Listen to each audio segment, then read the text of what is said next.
पाकिस्तान के इस्लामाबाद की तपती धूप और फैसल मस्जिद की सफ़ेद सीढ़ियों के नीचे बैठा ये इंसान एक जिंदा लाश से कम नहीं है। इसके उलझे बालों पर मक्खियां भिनभिनाती हैं, बदन पर फटे पुराने कपड़े हैं जिन पर कीचड़ और पसीने की परतें जम चुकी हैं। सामने एक एल्यूमिनियम का टूटा कटोरा रखा है।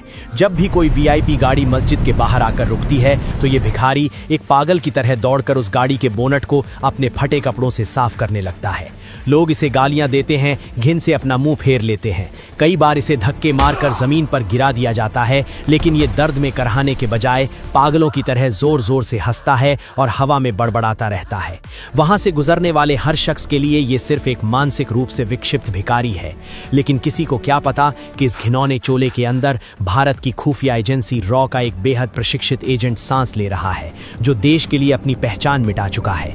ये कोई पागल नहीं, बल्कि एक खौफनाक मिशन की शुरुआत है, जिसके पीछे पूरे 5 साल का लंबा इंतजार छिपा है। भारत में आतंक फैलाने और हमलों के लिए फंडिंग करने वाले उस मोस्ट वांटेड आतंकी का पता लगाने के लिए रॉ ने कई एजेंट तैनात किए, लेकिन 5 सालों तक कुछ पता नहीं चला।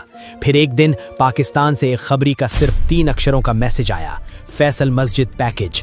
मैसेज साफ था कि वो आतंकी फैसल मस्जिद पर नजर आया है। उस एक मैसेज ने सब कुछ बयान कर दिया था। रॉ ने अपने इस एजेंट को तैयार किया, जो हर किरदार निभाना बखूबी जानता था और देश के लिए अपनी जान देने को हमेशा तैयार था।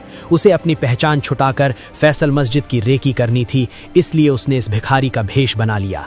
अब इस तपती सड़क पर बैठे उस भारतीय जासूस को सिर्फ और सिर्फ उस खूंखार आतंकी का इंतजार था, जो उसके इस पागलपन का असली शिकार बनने वाला था। लेकिन जो अंत में हुआ वो भारत के लिए बहुत ही खौफनाक था। इस पागलपन के पीछे एक गहरा सस्पेंस छिपा था, लेकिन ये ड्रामा ज्यादा दिन तक सिक्योरिटी की नजरों से बच नहीं पाया। उस भिखारी का बार बार वीआईपी कारों के पास जाना और उन्हें साफ करना फैसल मस्जिद की सुरक्षा टीम के लिए शक की वजह बन गया। वहां के सिक्योरिटी चीफ तारिक की पैनी नजर उस पर टिक गई।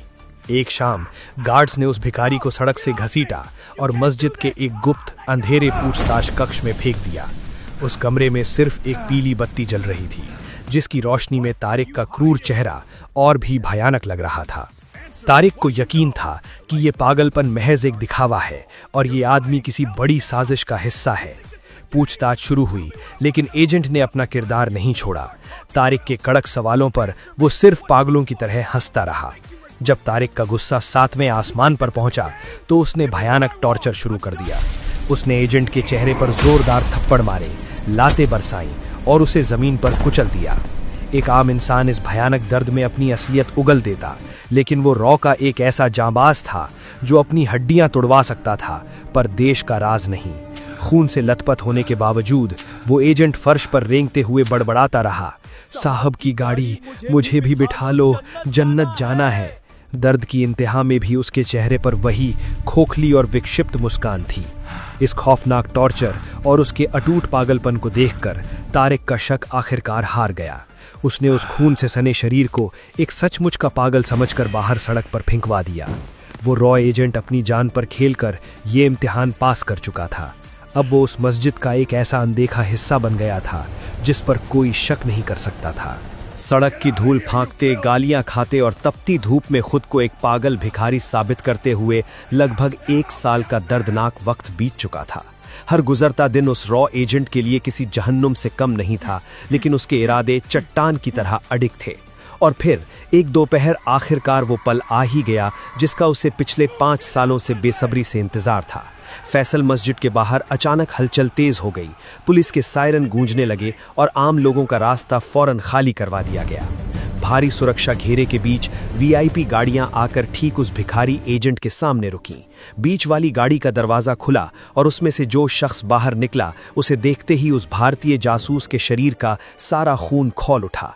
वो कोई और नहीं बल्कि भारत का मोस्ट वांटेड आतंकी था, वही दरिंदा जिसके एक इशारे पर भारत में मासूमों का खून बहाया गया था और फंडिंग की जाती थी। इतने करीब से अपने देश के दुश्मन को देखकर एजेंट की मुट्ठियां कस गईं, उसकी नसें तन गईं और आंखें गुस्से से लाल हो उठीं। उसका मन कर रहा था कि वो इसी पल उठे और उस खूंखार आतंकी की गर्दन अपने नंगे हाथों से मरोड़ दे, ताकि भारत के हर एक शहीद का बदला पूरा हो सके। लेकिन वो रॉ का एक बेहद पेशेवर जासूस था।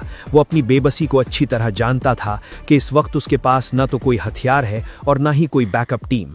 अगर उसने जज्बाती होकर अपने गुस्से को काबू में नहीं रखा तो वो उस आतंकी के करीब पहुंचने से पहले ही सिक्योरिटी की गोलियों से छलनी कर दिया जाएगा और ये मिशन हमेशा के लिए नाकाम हो जाएगा।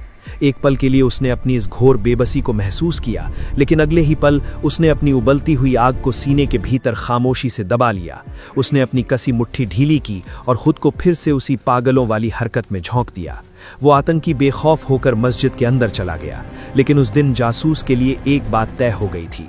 पहचान अब पुख्ता हो चुकी थी। उस एजेंट को अपना शिकार मिल चुका था। अब उसे सिर्फ एक हथियार की जरूरत थी। दिन के उजाले में फैसल मस्जिद के बाहर जो एक लाचार और विक्षिप्त भिखारी था, रात के गहरे अंधेरे में उसकी हकीकत पूरी तरह बदल जाती थी।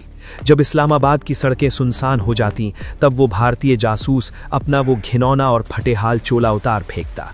अब उसे उस खूंखार आतंकी का शिकार करने के लिए एक हथियार की सख्त जरूरत थी, लेकिन दुश्मन के गढ़ में एक जासूस के लिए बारूद का सौदा करना साक्षात मौत को दावत देने जैसा था। अपनी मंजिल तक पहुंचने के लिए उसने रावलपिंडी की उन अंधेरी और खतरनाक गलियों का रुख किया, जहां कानून का नहीं बल्कि अंडरवर्ल्ड के खूंखार गुंडों और तस्करों का राज चलता था। रात के सन्नाटे को चीरती हुई वो एक ऐसे खुफिया अंडरग्राउंड बार में दाखिल हुआ जहां जुर्म और नशे की महफिल सजी थी। वहां का माहौल धुएं और तेज मंगीत से भरा हुआ था। तेज रंग बिरंगी रोशनियों के बीच खूबसूरत लड़कियां नाच रही थीं और जाम से जाम टकराकर शराब के प्याले छलक रहे थे। इस डार्क अंडरवर्ल्ड में हर तरफ मौत और धोखे का साया था, लेकिन वो रॉ एजेंट किसी नौसिखिए की तरह नहीं बल्कि पूरे आत्मविश्वास के साथ वहां मौजूद था। उसने अपना भेष और अपनी बोली पूरी तरह से बदल ली थी। अब वो एक भिखारी नहीं बल्कि एक लोकल आवारा गुंडे की पहचान बना चुका था। तेरे बदन की खुशबू इस मिट्टी की नहीं, इस मिट्टी की नहीं। तेरी आंखें हैं चीते सी, तू दिख रहा फौलादी सा। तेरी आंखें हैं चीते सी, तू दिख रहा फौलादी सा।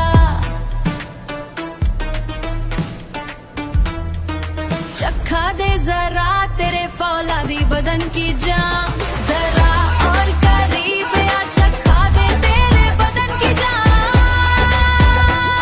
फौलादी बदन की जान।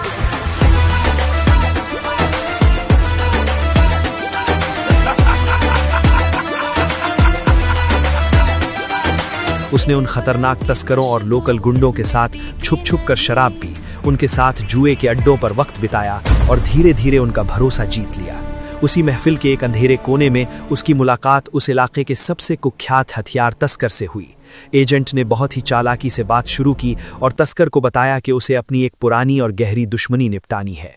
उसे एक ऐसा खिलौना चाहिए जो चीखे नहीं बल्कि खामोशी से अपना काम कर दे। तस्कर पहले तो थोड़ा हिचकिचाया, क्योंकि साइलेंसर वाले हथियार का मतलब था बड़ा खतरा। लेकिन जैसे ही उस भारतीय जासूस ने अपनी जेब से रॉ द्वारा मुहैया कराए गए पैसों की एक मोटी गड्डी निकालकर उस टेबल पर फेंकी, तस्कर की आंखें लालच से चमक उठीं। कुछ ही पलों में सौदा तय हो गया। तस्कर ने उसे एक बेहद खतरनाक और अचूक रशियन पिस्तौल थमा दी, जिसके साथ एक बेहतरीन साइलेंसर और 9 mm की गोलियां मौजूद थीं।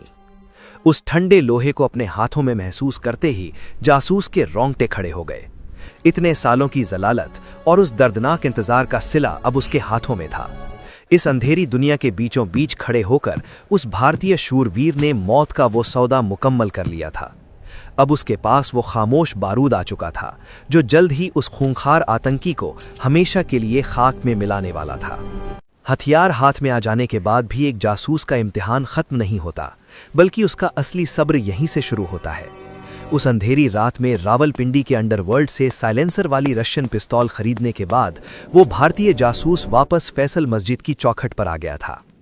उस दिन से लेकर पूरे 11 महीने तक उसने उस ठंडी पिस्तौल को अपनी उसी फटी हुई जैकेट के अंदर सीने से बांध कर रखा। वो बंदूक अब महज एक हथियार नहीं बल्कि उसके जिस्म का अटूट हिस्सा बन चुकी थी। उसके दिल की हर धड़कन उस बंदूक की नली से गुजरती थी। दिन हफ्तों में, हफ्ते महीनों में बदले। मौसम अपनी चरम सीमा पर पहुंचे, लेकिन वो रॉ एजेंट एक पत्थर की तरह वहीं डटा रहा। कड़कड़ाती ठंड में जब उसका शरीर सुकड़कर सुन्न हो जाता, तब वो अपनी जैकेट में छिपी बंदूक से देशभक्ति की आग को जिंदा रखता। भीषण गर्मियों की तपती दोपहर में जब लू से उसका बदन झुलसता और मूसलाधार बारिश में जब वो कीचड़ में लथपथ होता, तब भी वो सबसे पहले सीने में छिपे बारूद को भीगने से बचाता था। मौसम की बेरहम मार से उसका शरीर टूट जाता, भूख से पेट में भयानक ऐंठन होती, लेकिन भारत माँ के प्रति वफादारी की लौ उसे झुकने नहीं देती थी। इस अकल्पनीय दर्द और लंबे इंतजार में एक आम इंसान अपना दिमागी संतुलन खो बैठता, लेकिन वो भारत का एक फौलादी सैनिक था। गार्ड्स उसे ठोकरे मारते और लोग उसे दुत्कारते, लेकिन उसने अपना सब्र कभी नहीं खोया। वो उस सड़क का ऐसा बेजान हिस्सा बन चुका था जिस पर कोई शक करने की भूल भी नहीं कर सकता था। उसे यकीन था कि जब वो पलाएगा तो उसकी ये खामोशी दुश्मन के लिए मौत का ऐसा खौफनाक तूफान लाएगी जिसे वो कभी नहीं भुला पाएगा। और फिर आखिरकार वो दिन आ ही गया जिसका इंतजार उस भारतीय जासूस ने अपनी जिंदगी के 5 सबसे खौफनाक साल देकर किया था।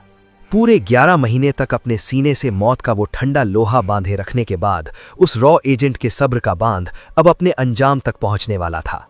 दोपहर का वक्त था। अचानक फैसल मस्जिद के बाहर का माहौल पूरी तरह से बदल गया।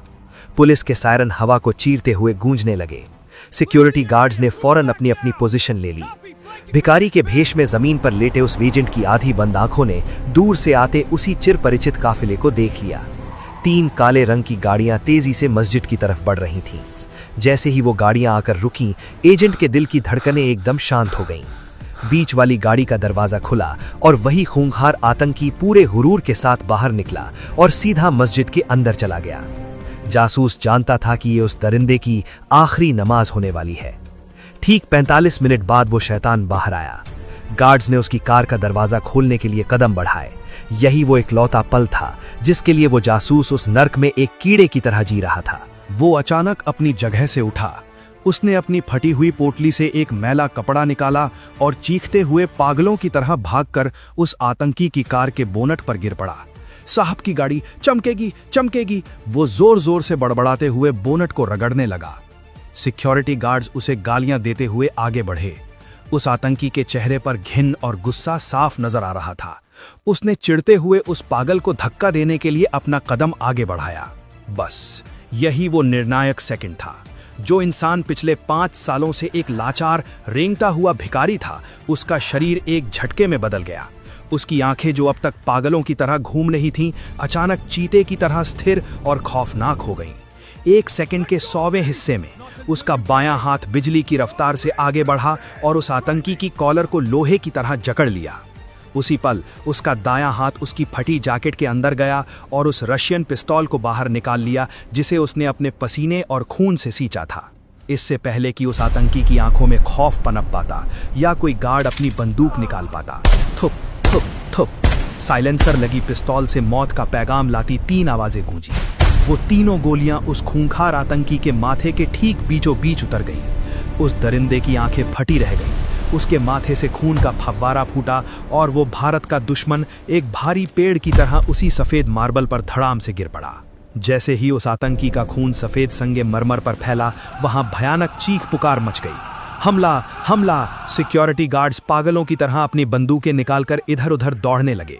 इसी अफरा तफरी के बीच वो भारतीय जासूस जो कुछ सेकंड पहले तक जमीन पर रेंगता हुआ भिखारी था, अब एक चीते में बदल चुका था। उसने पलक झपकते ही अपनी पिस्तौल जैकेट में छिपाई और भीड़ को चीरता हुआ तेजी से भाग निकला।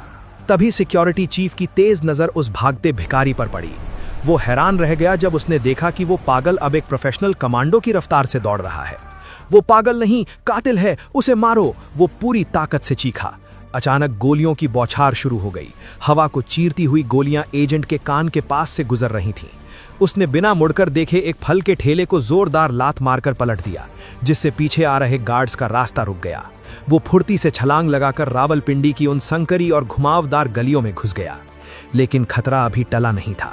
पीछे से सिक्योरिटी की गाड़ियां सायरन बजाती हुई उन गलियों के मुहाने तक आ पहुंची। गार्ड्स के भारी बूटों की आवाजें करीब आ रही थीं। तभी एजेंट की नजर गली के नुक्कड़ पर खड़ी एक चालू बाइक पर पड़ी।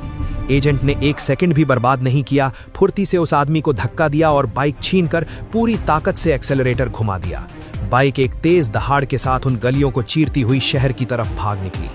धूल उड़ाती हुई वो तेज बाइक अब शहर के एक चौड़े और सुनसान हाईवे पर आ चुकी थी। ठंडी हवा जासूस के चेहरे से टकरा रही थी।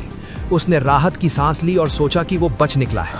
तभी उसने बाइक पर पीछे मुड़कर देखा, लेकिन पीछे देखते ही उसके होश उड़ गए।